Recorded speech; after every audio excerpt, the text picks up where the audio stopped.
क्या तुमने कभी सोचा है कि एओटी के अंदर कितनी सारी सैड चीजें हुई हैं? जैसे एरविन को ही ले लो। एरविन को कभी पता नहीं चला कि एरन के बेसमेंट में क्या था और टाइटंस की सच्चाई भी। इवन लीवाई ने अपना वादा भी जरूर उससे पूरा कर दिया, लेकिन वो उसी रिग्रेट में मरा कि उसकी वजह से हजारों लाखों सोल्जर्स की जान गई। और हमारा घोड़ा जीन हमेशा से ही मिकासा को पसंद करता था, लेकिन वो कभी अपने प्यार का इजहार कर ही नहीं पाया उससे। उसी की तरह एक और आशिक मार्लियन सोल्जर बेल्टोल्ड, वो भी एनी से बहुत ज्यादा प्यार करता था, लेकिन वो कभी अपनी फीलिंग्स के बारे में उसे बता नहीं पाया। और तुम्हें पता है क्या, राइनर कभी मिलिट्री में जाना ही नहीं चाहता था। हाँ, वो मिलिट्री में जरूर गया था, बट इसलिए नहीं क्योंकि उसका मन था।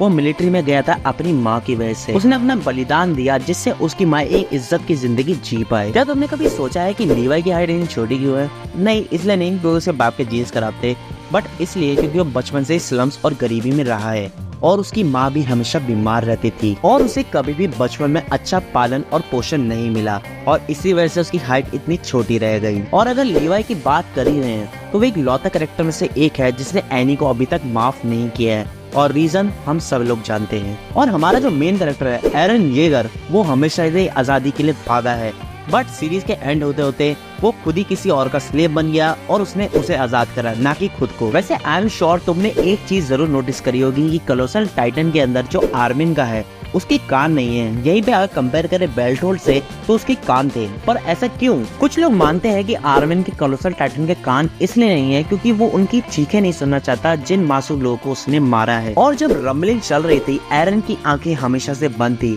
और अगर तुम नोटिस करोगे तो कुछ कोलोसल टाइटंस की भी। और एरन भी अपनी आंखें तभी खोलता है जब मिकासा उसकी बॉडी के अंदर एंटर करती है। ये तो गलत हो गया।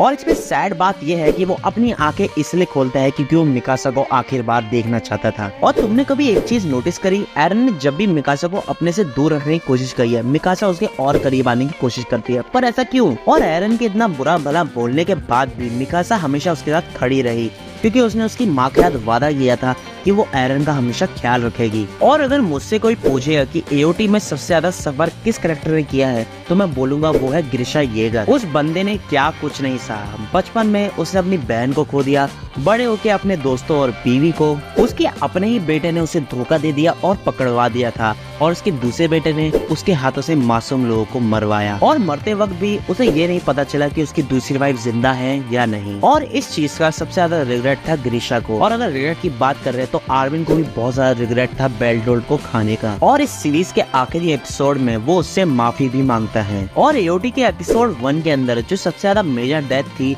वो थी एरन की माँ की। और इस सीरीज के आखिरी एपिसोड में पता चलता है कि वो एरन खुद ही था जिसने अपनी माँ को मारा था। इससे ज्यादा सैड क्या ही होगा।